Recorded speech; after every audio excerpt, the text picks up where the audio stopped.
Every time. This is the moral. కాదు ఇక్కడ అవలా ఈసారి తాబేలు ఆలోచించింది, అరే నేను ఎందుకు లూజ్ అయ్యాను ఇది అంటే, నేను నా సామర్థ్యం మీద బెట్టుకట్టట్లా, పక్కవాడి బలహీనత మీద బెట్టుకడుతున్నా. I'm not betting on my competency, rather I'm betting on the weakness of other fellow.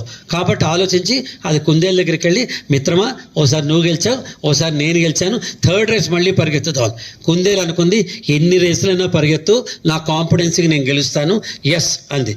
అయితే తాబేలంది, లాస్ట్ టైం ఇటు పరిగెత్తాం కదా, ఈసారి ఇటు పరిగెత్తాలి, ఎటైనా పరిగెత్తు, ఇట్స్ ఓకే అన్న. రెడీ స్టడీ గో అనగానే కుందేలు పరిగెత్తుకుంటే ఒక చోట ఆగిపోయింది.